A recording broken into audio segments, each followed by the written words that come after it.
Un versículo que creo que todos conocemos se encuentra en Lucas 12, en donde Cristo dice que aquel siervo que conociendo la voluntad de su Señor no se preparó ni hizo conforme a su voluntad, recibirá muchos azotes. Mas el que sin conocerla hizo cosas dignas de azote será azotado poco, porque a todo aquel a quien se haya dado mucho, mucho se le demandará y al que mucho se le haya confiado, más se le pedirá.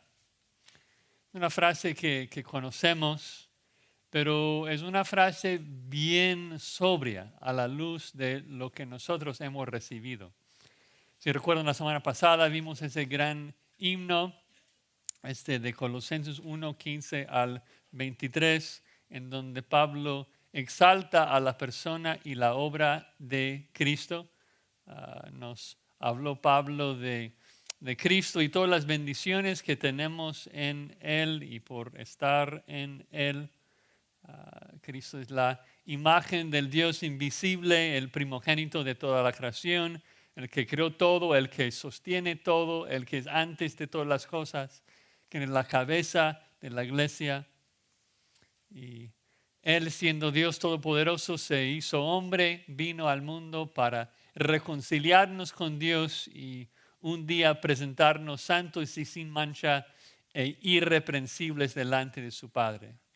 Es sorprendente, es una maravillosa reconciliación. Solamente un Dios tan poderoso, tan majestuoso y tan hermoso como es Cristo pudo haber logrado eso. Son buenas noticias, las buenas noticias de que podamos ser reconciliados con Dios por medio de Cristo. Pero esto debe llevarnos a la acción, porque Dios no nos revela este mensaje solamente para que lo admiremos. Dios nos ha encomendado con ese mensaje para proclamarlo en el mundo. Así que después de hablar en los versículos 15 al 23 del glorioso evangelio y la reconciliación que tenemos con Dios, en los versículos 24 al 29, Pablo nos habla de la responsabilidad de que él sentía y nosotros debemos sentir hacia ese mensaje de reconciliación. El ministerio que él y nosotros como siervos de Dios debemos cumplir, que es presentar a Cristo y su mensaje de revelación a todo hombre. Todos somos siervos que hemos recibido mucho.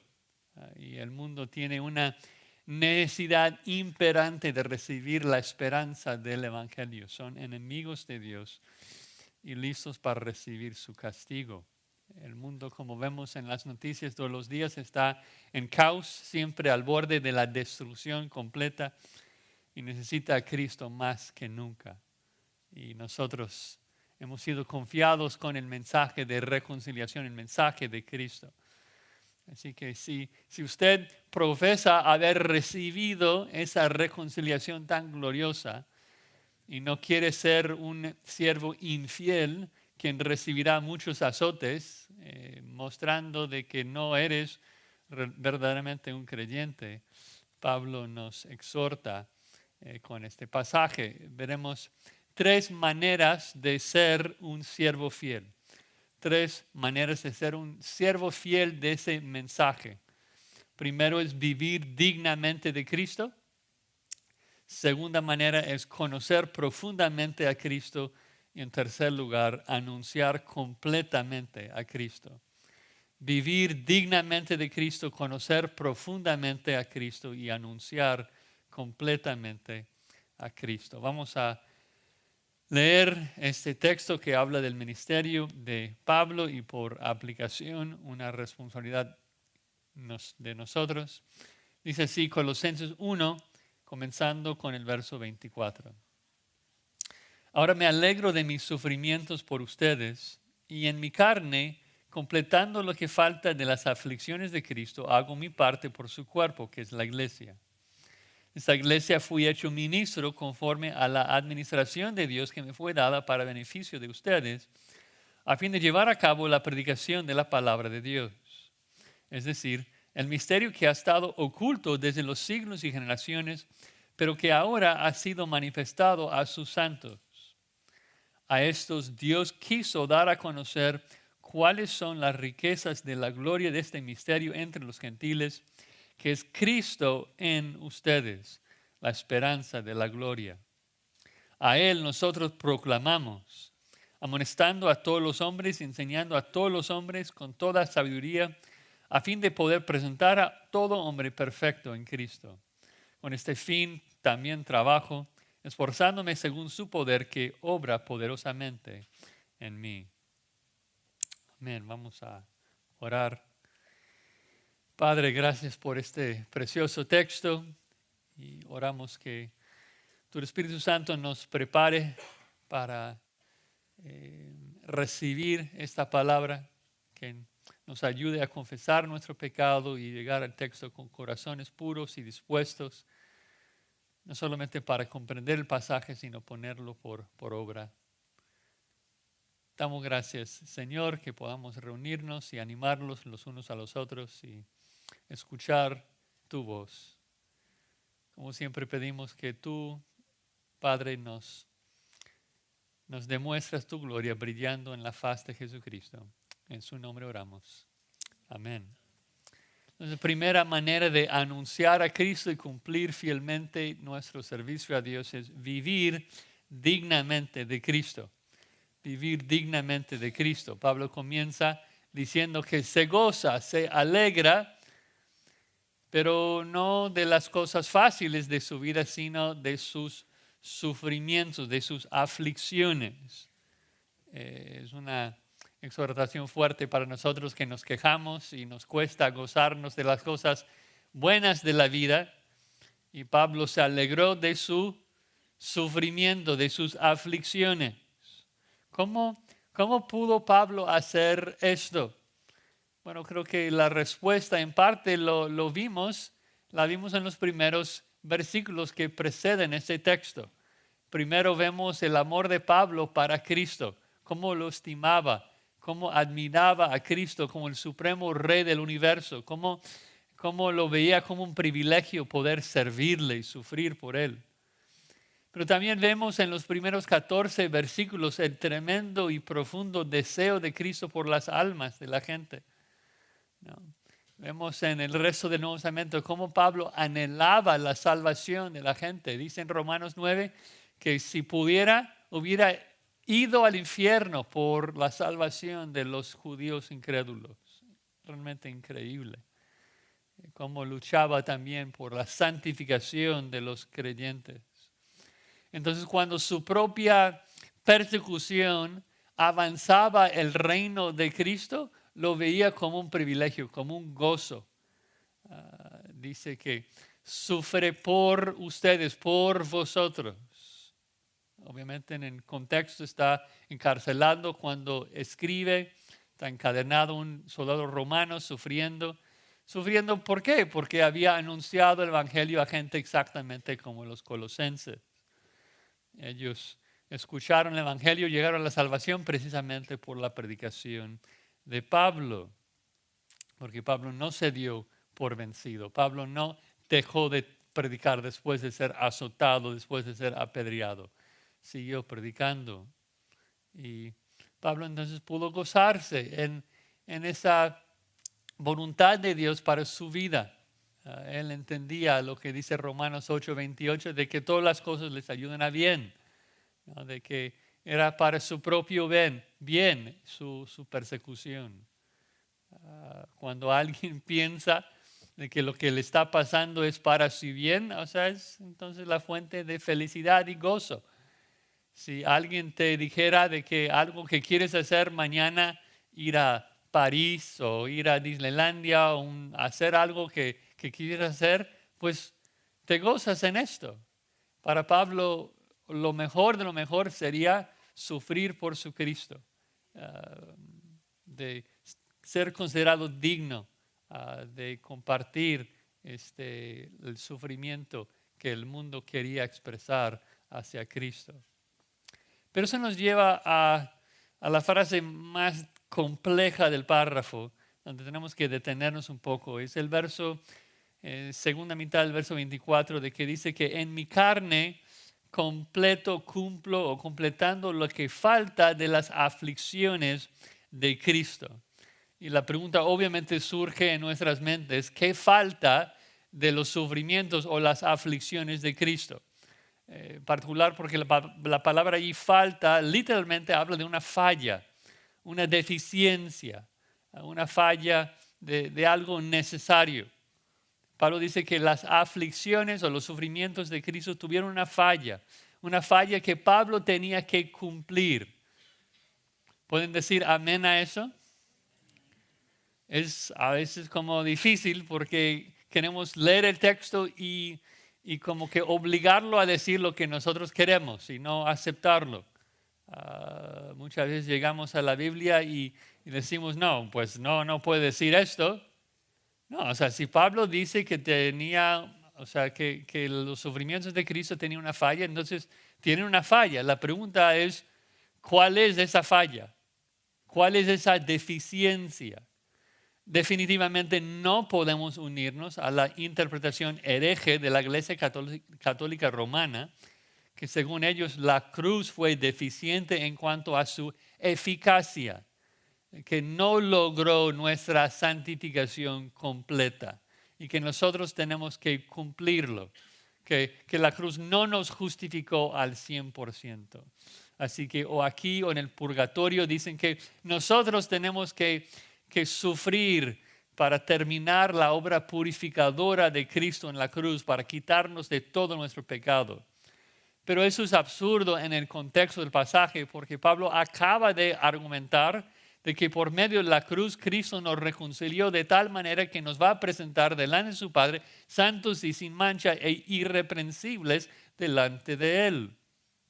Además, cuando leemos el resto de las cartas de Pablo, que la salvación es por fe en Cristo, o en Hebreos 10:14, que dice que con una sola ofrenda hizo perfectos para siempre a los santificados, pues comprendemos de que la cruz fue totalmente suficiente. Es el punto del libro de Colosenses. Cristo y su sacrificio es suficiente para lograr nuestra perfección legal delante de Dios, una vez para siempre. Nosotros no podemos mejorarlo, no podemos agregarle a algo, es suficiente. Ninguna obra nuestra, ningún dolor nuestro puede hacernos más justificados. La justificación es por la fe en Cristo Jesús. Entonces, ¿qué significa si no significa esto? ¿Cómo es de que Pablo pudo cumplir algo que faltó de los sufrimientos de Cristo? Bueno, hay que estudiar el contexto. Lo primero que notamos es de que no está hablando Pablo de la justificación, está hablando de la evangelización. Sí, eso es obvio. En el párrafo está hablando de su ministerio de proclamar a Cristo. Dice en el versículo 25 que anuncia o proclama cumplidamente. Versículo 26 habla de ser, el mensaje ser manifestado. Versículo 27 de dar a conocer. Versículo 28, anunciar, amonestar, enseñar, para presentar perfecto a todo hombre. Entonces el contexto tiene que ver, lo que sea que signifique, tiene que ver con la evangelización. Segundo, si buscamos esa frase, cumplir lo que falta, esas dos palabras solamente ocurren 2 veces en todo el Nuevo Testamento, aquí y en Filipenses 2:29. Si me quieren acompañar, creo que arroja un poco de luz sobre la idea. Filipenses 2:29. Pablo en el contexto está hablando de la ofrenda que Epafrodito había llevado de los filipenses. Y dice ahí en la sección anterior de que pues él había recibido la ofrenda que los filipenses mandaron en las manos de Epafrodito, pero que no fue fácil porque Epafrodito se enfermó gravemente para lograr llevar la ofrenda a Pablo. Entonces dice en Filipenses 2:29, recíbanlo pues en el Señor con todo gozo y tengan en alta estima a los que son como Él. Y ahí está el versículo, porque estuvo al borde de la muerte por la obra de Cristo, arriesgando su vida para, y luego el mismo verbo cumplir o completar, para completar lo que faltaba en el servicio de ustedes hacia mí. Entonces, Epafrodito suplió, completó, cumplió algo que faltaba, una falla en la ofrenda de los filipenses hacia Pablo. Y la misma pregunta entonces surge, ¿qué es lo que faltaba en el servicio de los filipenses hacia Pablo? La ofrenda en sí tenía alguna deficiencia, fue insuficiente para suplir las necesidades de Pablo. No, para nada. Cuando Pablo lo recibe, dice que fue totalmente suficiente. Comenta en Filipenses 4:18 que fue una ofrenda de olor fragante, sacrificio acepto, agradable a Dios, y les da las gracias. Entonces, ¿qué faltaba de la ofrenda de los filipenses? No tenía patas. Alguien tenía que llevarlo de Filipos hacia Roma para que Pablo lo recibiera, y Epafrodito cumplía con esa falta. Epafrodito expuso su vida para hacerlo, para cumplir esta falta.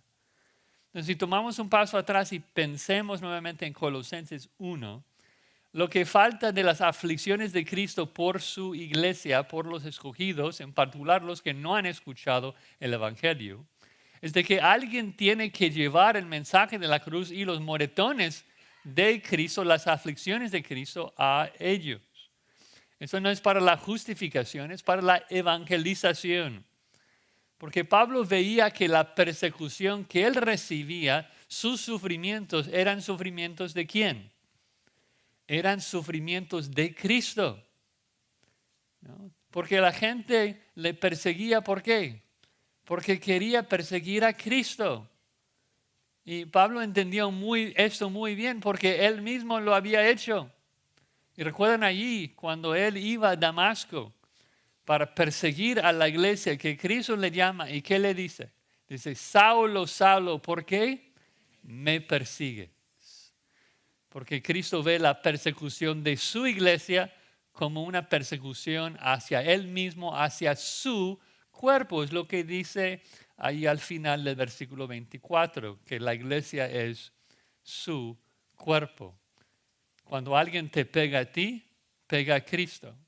Cuando alguien te insulta a ti por el evangelio que estás predicando, obviamente si te pega por ser necio, esto es otra cosa, pero cuando alguien te insulta por la predicación del evangelio, está insultando a Cristo.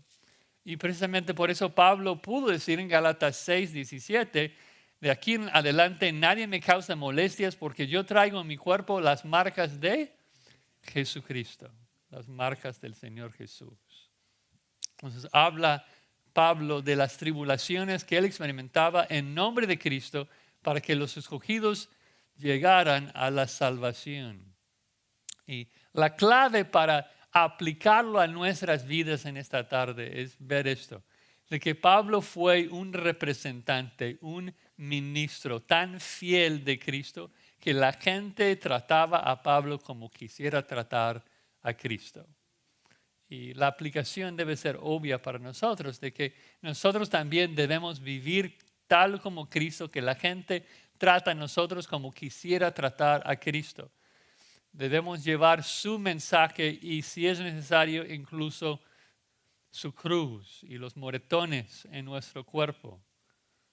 A lo mejor, por la gracia de Dios, aquí en los Estados Unidos la gente no nos va a crucificar, no nos va a degollar como hicieron a los apóstoles. Pero el principio es igual. Tenemos que hacernos la pregunta y evaluar nuestras vidas. ¿La gente me trata a mí como quisiera tratar a Cristo? Si tú dices que todo el mundo me ama y hay pocos que me odian, es que con Cristo fue totalmente al revés. O sea, la mayoría del mundo odia a Cristo. Hay muy pocos que le aman. debe haber como Pablo experimentó que muchos se burlaban de él. Y pocos, los escogidos, le besaban los pies. Si eres realmente el olor de Cristo en este mundo, vas a oler a muerte para la mayoría de las personas y solamente oler a vida para su iglesia. Y esa es la manera de medir, una de las maneras de medir si estamos pisando correctamente las pisadas de Cristo como un fiel ministro, un fiel embajador de Él. Si todo el mundo te quiere y nadie te persigue y nadie te insulta, es probablemente porque no estás representando fielmente a tu maestro. Si vas a ministrar en nombre de Cristo, debes hacerlo como Cristo, en santidad y con la valentía de predicar su nombre. Y si lo haces, serás perseguido de alguna manera u otra. Ahora, segunda manera de ser un siervo fiel al mensaje de la reconciliación, no solamente vivir dignamente de Cristo, también debemos conocer el mensaje profundamente, conocer profundamente a Cristo. No vamos a poder proclamar el mensaje si no lo conocemos a profundidad. Entonces, noten el versículo 25. Dice, de esta iglesia fui hecho ministro conforme a la administración de Dios que me fue dada para beneficio de ustedes, a fin de llevar a cabo la predicación de la palabra de Dios. Fue hecho un siervo, un diácono, conforme a la administración de Dios. Esa palabra administración en griego habla de alguien que ha sido confiado con alguna responsabilidad. Pablo comprendió de que Dios le había confiado con el mensaje del Evangelio para predicarlo al mundo. Dice Dios me dio el ministerio de llevar a cabo la predicación en la Reina Valera para anunciar cumplidamente la palabra. Es decir, no fallar en decir y sufrir por ella, no importa lo que pase, tenemos que hablar todo el consejo de Dios, ¿no?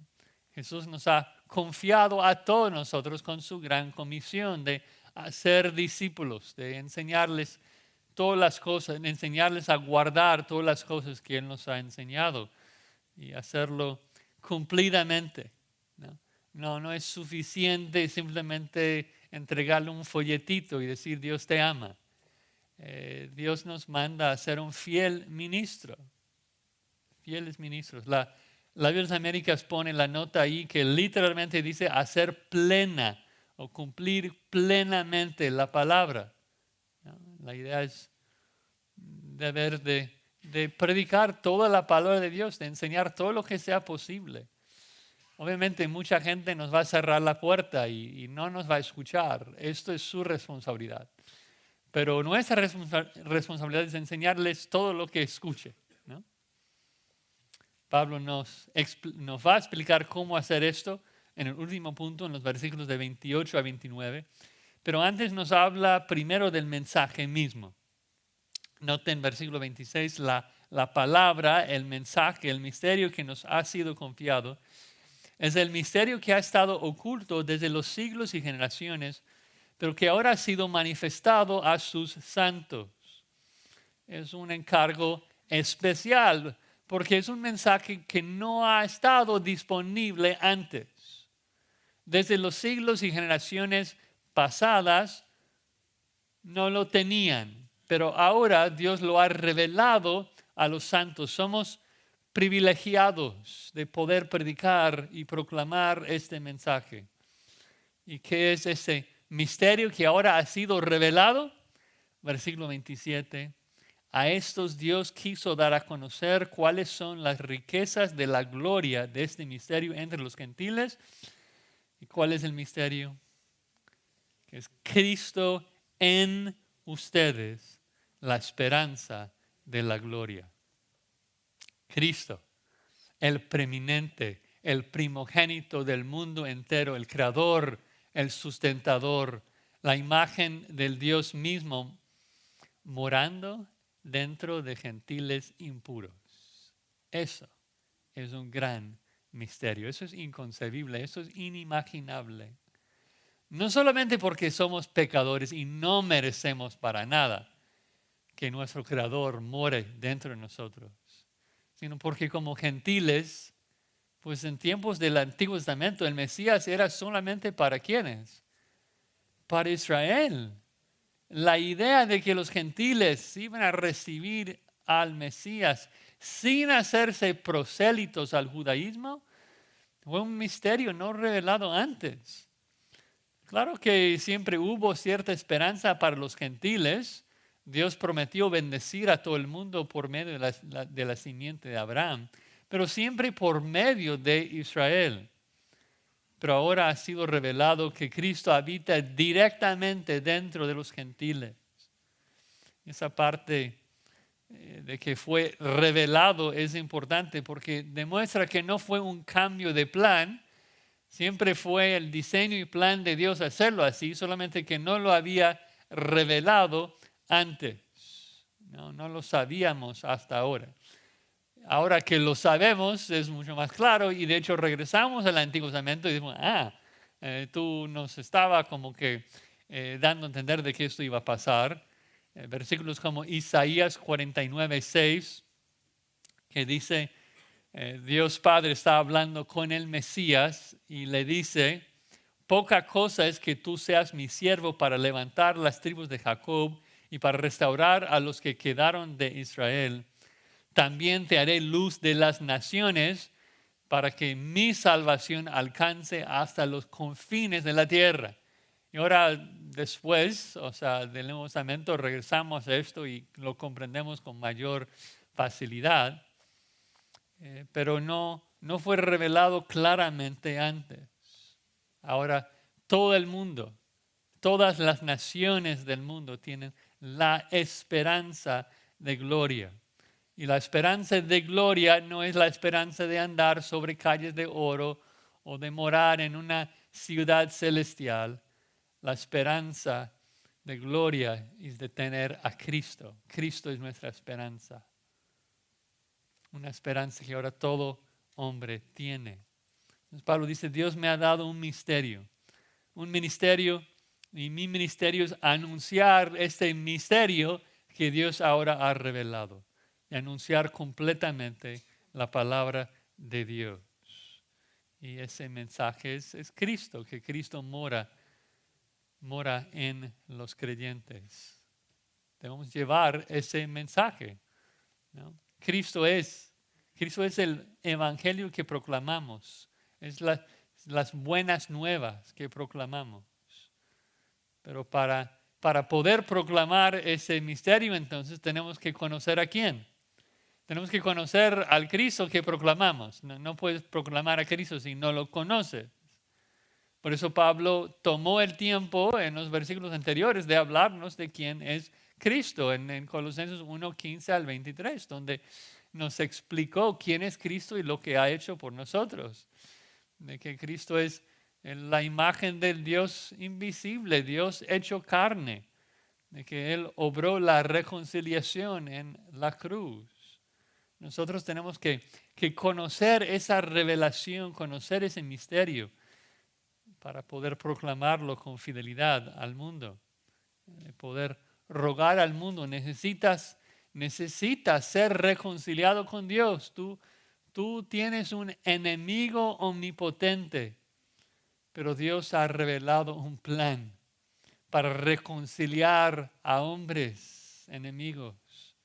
Y si tú abandonas tu pecado y crees en Cristo, confiando en Él, el eterno Hijo de Dios, pues Dios te perdona.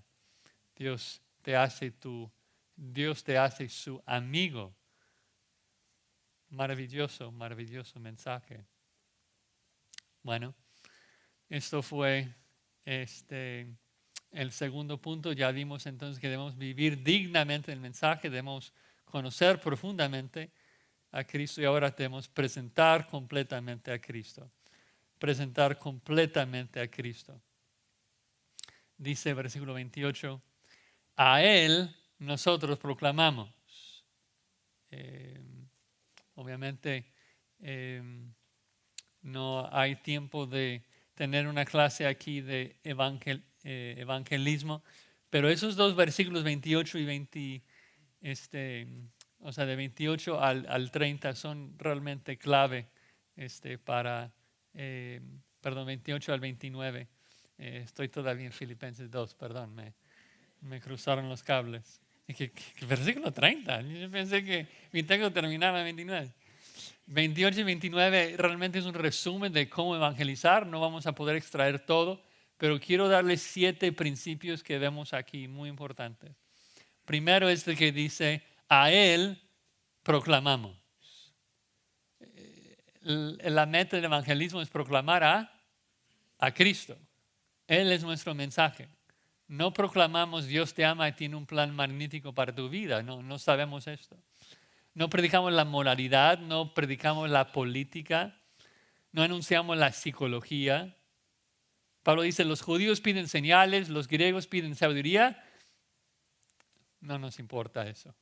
Nosotros predicamos a Cristo y Él crucificado, con los 1 Corintios 1:22. El Evangelio Romanos 1:16 es el único mensaje que salva. Cristo es quien salva, ¿no? Entonces, el evangelismo en un sentido no es algo complicado, ¿no? Muchas veces nos preguntamos, ¿qué voy a decir? ¿Qué debo decir? Mira, anuncias a Él, hablas de Cristo. Cristo, anuncia al mundo quién es el Señor Jesús. Él es quien les va a salvar. Él es quien deben de adorar. Ahora, hay 2 elementos indispensables ahora de esa proclamación.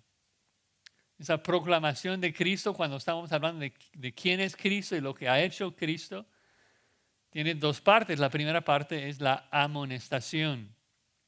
La amonestación suena fuerte y a veces tiene que ser, porque la ira de Dios viene pronto sobre el impío. Si tú vas con tus vecinos y les dices de que Dios tiene un plan magnífico para su vida y que Dios les ama y que si creen en Él, Dios les salva, y nunca mencionas el arrepentimiento y nunca les mencionas de que tienen que abandonar su pecado y llevar su cruz. Según la definición de Pablo aquí, no tienes el derecho de decir que has proclamado a Cristo. No tienes el derecho de decir que has anunciado cumplidamente a Cristo, porque tienes que amonestar, amonestar. Tienes que advertir a la gente que su pecado ha traído juicio, el juicio de Dios sobre ellos y que merecen una eternidad en la condenación. No estamos compartiendo el Evangelio hasta que lo hagamos así. Sin una advertencia, las buenas nuevas no tienen sentido, ¿no? Hay un sermón predicado por un evangelista que da una ilustración que me fascinaba, que explica ese principio de que no solamente puedes hablar de las buenas nuevas, la parte de las cosas buenas. Dice que si estuvieras en un avión, estás volando y el sobrecargo, la azafata tal vez, te acerca y te dice, oye, ponte este paracaídas, va a hacer que tu vuelo sea muchísimo mejor. Dices, bueno, de saber la azafata, o sea, vuela mucho, tiene mucha experiencia, entonces te pones el paracaídas. Y ya, pues no te puedes sentar muy bien en la silla, y comienza a doler la espalda, tus piernas están en el pasillo y gente está tropezando sobre tus pies. Y pues el viaje ahora es mucho peor, tu experiencia es mucho peor. Entonces, ¿qué haces? Pues asocias todos sus problemas con el paracaídas y quitas el paracaídas. Esto solamente me ha causado problemas. No ha mejorado mi vida para nada. Y luego el evangelista pregunta, ¿sería diferente si el paracaídas, si el sobrecargo, la azafata, dice a la persona, mira, ponte este paracaídas, las bocinas no sirven, pero el piloto dice que ya vamos para estrellarnos, tenemos que brincar del avión? te va a salvar la vida. ¿Ahora qué haces? Pues te lo pones. Y cuando la gente comienza a hacer burla de ti por tu paracaídas, cuando la gente tropieza sobre tus pies y te duele un poco la espalda, el dolor de espalda solamente te recuerda de que estás a salvo, de que vas a tener que brincar y vas a estar bien. La diferencia entre decir a una persona, Cristo te ama, tiene un plan magnífico para su vida, y luego llega a la iglesia y Satanás comienza a atacar, y tentaciones y problemas y dificultades, y dicen, no, la iglesia no me ha ayudado para nada. Pero es que la iglesia no existe para mejorar tu vida física en este mundo. La iglesia y Cristo a través de su iglesia existe para transformarnos a la imagen de Cristo y darle gloria. Así que tenemos que amonestar, tenemos que advertir a la gente de que es horrenda cosa caer en manos del Dios viviente y necesitan arrepentirse. Esto tiene que ser nuestro motivo. ¿No? Tenemos que decirles de que deben arrodillarse delante de Cristo, su Señor. Bueno, segundo elemento dice enseñar. Nuestra proclamación no puede ser light, como decimos en inglés. Tienes que enseñar todo lo que Cristo nos ha enseñado. Tienes que enseñar a la gente quién es Dios, sus atributos, su carácter. ¿No? El evangelismo, según Pablo, no es un folletito que entregas a una persona y ya se acaba. No. Tienes que proclamar todo el consejo de Dios. ¿No? Si únicamente decimos a la gente que Jesús es amor, de hecho estamos engañando a la gente, porque estamos dando una versión distorsionada de quién es Jesús, porque deben temer la ira del Cordero que viene pronto.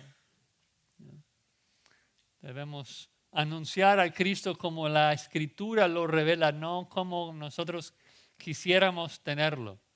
No presentar a Cristo como pensamos que lo que la gente quiere escuchar. ¿No? Tenemos que decir todo. Nos enseñamos que Cristo es amor, sí. Enseñamos que Cristo está lleno de gracia y misericordia, sí. Pero también predicamos de que Él es justo, que está airado en contra del pecador. También predicamos el Salmo 2, honrad al Hijo para que no se enoje y perezcáis en el camino, pues se inflama de pronto su ira. Pastor MacArthur muy a menudo habla de la ilustración de que somos meseros en el evangelismo, de que el chef nos presenta la comida y nuestro deber es único, es llevar la comida de la cocina a la mesa. No te vayas a estar caminando con la comida y decir, yo creo que le falta un poco de sal. O lo dejas a un lado. Mejor debe enfriarse un poquito, no quiero que la gente se queme. No, eso no es tu rol. Tu responsabilidad como mesero es llevar la comida tal cual el chef lo preparó. Tu rol en el evangelismo es presentar el mensaje tal cual Dios lo escribió. Y si realmente quieres que la gente sea salva, lo vas a hacer. Porque el evangelio como Dios lo presenta es poder de Dios para salvar. Cualquier ajuste que tú le hagas, le quitas de su poder. Claro, Dios es soberano y Él va a salvar quien ha determinado salvar. Pero nosotros somos responsables por predicar el evangelio exactamente como la Escritura dice. 4 principios. Debemos predicar a todo hombre. A todo hombre, todos los hombres. A tu vecino, a tu compañero de trabajo, a tu tío, a tus hijos. A todo hombre. Nadie está excluido de este mandato, ¿no? Porque nadie está excluido de la necesidad de escuchar el evangelio. Todo hombre necesita escuchar el evangelio, ¿no? Y Pablo lo repite 3 veces, ¿no? Todos los hombres, todos los hombres, todos los hombres. No a todos los que parecen tener interés, no a los que parecen ser perdidos. No, debemos predicar, proclamar a Cristo a todos. no sabemos quiénes son los escogidos de Dios. ¿No? Tenemos que predicar a todos. ¿No? Y la confianza que tenemos es de que cuando nosotros predicamos el mensaje de Cristo a alguien que es escogido de Dios, necesariamente será salvo. Tarde o temprano será salvo, porque el Evangelio es poder de Dios. Nosotros no tenemos el deber de convencer a nadie. Nosotros no podemos convertir a nadie. Nosotros predicamos y cuando el escogido de Dios escucha el mensaje, Dios le salva. Pero noten un quinto principio que Pablo dice que debemos hacerlo en toda sabiduría. Es decir, que debemos amonestar y enseñar a todo hombre, pero en toda sabiduría. Entonces, si vas a un compañero de trabajo y le dices, arrepiéntate. Mira, te dije ayer, te dije antier, vas al infierno, arrepiéntate. Dios te aborrece. Bueno, en cierto sentido esto es cierto, pero luego no vengas a la iglesia al día siguiente diciendo, hoy Dios me consideró digno de sufrir por su nombre. No, estás sufriendo por tu necedad, por no predicar con toda sabiduría. Sufriste por tu imprudencia. ¿No? Muchas veces en el trabajo en particular, o sea, no tienes el derecho de usar el tiempo de tu jefe para estar evangelizando, ni quitar el tiempo de tus compañeros de trabajo. Tienes que ser sabio y buscar la manera de hacerlo siendo un trabajador fiel, ¿no? Entonces, el mensaje no cambia, el evangelio no cambia, pero la forma, el momento, el tiempo, el tono que usamos, todo debe ser aplicado con muchísima sabiduría. Si solamente pensamos en el ministerio de Cristo, Cristo predicó a los fariseos en la misma manera que predicó a los publicanos quebrantados por su pecado. Nada que ver. Un contraste completo entre la manera que predicó a un grupo que el otro. Claro que el mensaje era igual, arrepentimiento y fe en Él. Pero lo que enfatizó y la forma que lo presentó era totalmente aplicado a la situación.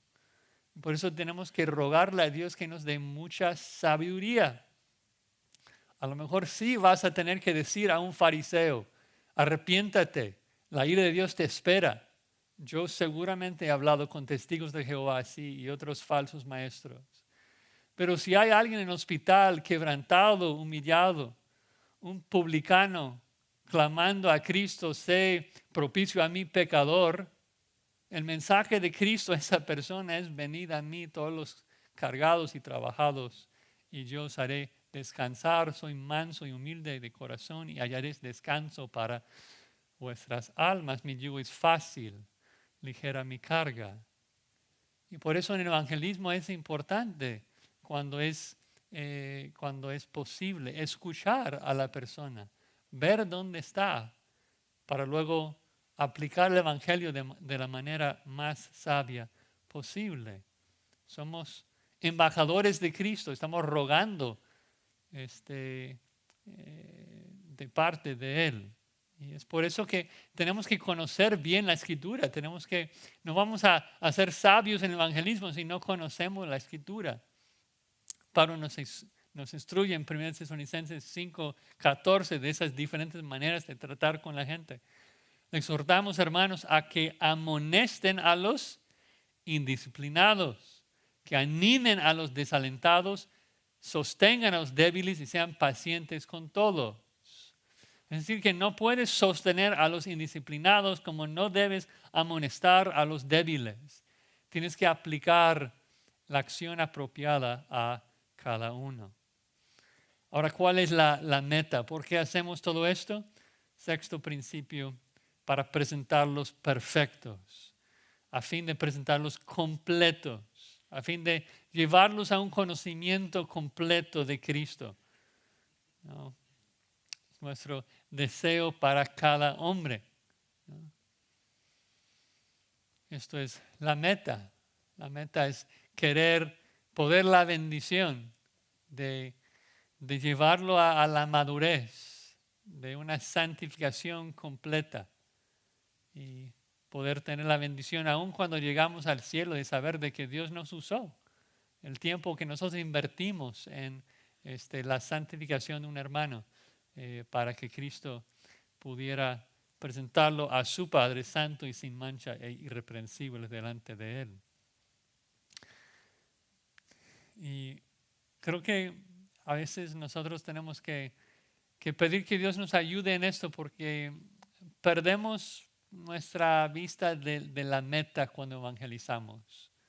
A veces comenzamos a discutir con un familiar y queremos ganar el argumento, queremos probar nuestro punto y nos olvidamos de que tenemos una sola meta y la única meta es que lleguen a Cristo y punto. No hay ninguna otra meta. Si yo tengo que verme como un tonto, está bien, no importa. Lo que importa es presentarlos completos en su fe. Y finalmente dice que lucha con el poder de Dios. Dice versículo 29, con este fin también trabajo. No es fácil. Claro que el evangelismo es difícil, es una lucha. Dice, esforzándome según su poder que obra poderosamente en mí. Entonces, 2 veces habla de trabajo, de esforzarse, ¿no? Es difícil, pero la bendición es de que luego 2 veces habla de que lo hace según su poder que obra poderosamente en mí. Entonces, 2 veces difícil, pero también doble bendición de parte de Dios para capacitarnos, ¿no? Tal vez nosotros sentimos de que somos demasiado cobardes, de que no podemos, no tenemos la fuerza, no tenemos la sabiduría. Claro que sí. No, esto es cierto, no tenemos el poder en nosotros. Pero por eso Cristo mora en nosotros, para capacitarnos, para darnos el poder y la capacidad de proclamar su nombre a los incrédulos. Y sé que todos los que hemos fallado en el evangelismo, pues sentimos esa vergüenza, pero luego cuando finalmente predicamos el evangelio es como que, wow, o sea, sí Dios da el poder, sí siempre capacita, su poder mora en nosotros. Y necesitamos este ánimo de parte de Pablo de exhortarnos y agarrarnos así y animarnos a predicar el evangelio. Y un poco aquí, o sea, un cobarde hablando con otros cobardes. Necesitamos orar que Dios nos dé valentía, que nos ayude a ser como los cristianos del primer siglo, de que predicaron con denuedo la palabra de Dios. Es una lucha, claro, pero una lucha que podamos sobrevivir con el poder de Dios. Bueno, Dios nos ha dado muchísimo, ¿no es cierto? Nos ha dado a su Hijo Jesucristo que mora en nosotros. Ha obrado una preciosa reconciliación. Que ahora nosotros que éramos enemigos con Dios somos sus eternos amigos. Es una gloriosa reconciliación. Pero también es una responsabilidad. Porque hemos sido confiados con ese mismo mensaje para proclamarlo a otro. Y debemos decir lo que Pablo dijo en 2 Corintios 5, de que somos embajadores de Cristo. Como si Dios rogara por medio de nosotros, en nombre de Cristo los rogamos, reconcíliense con Dios. Este es nuestro mensaje, rogando a la gente a reconciliarse con Dios a través de Cristo. Y Pablo nos exhortó a cumplir con ese ministerio en 3 maneras. Primero, de vivir dignamente de Cristo. Nuestro evangelismo pierde su impacto cuando vivimos como hipócritas. Tenemos que vivir en santidad. Tenemos que obedecer a Dios.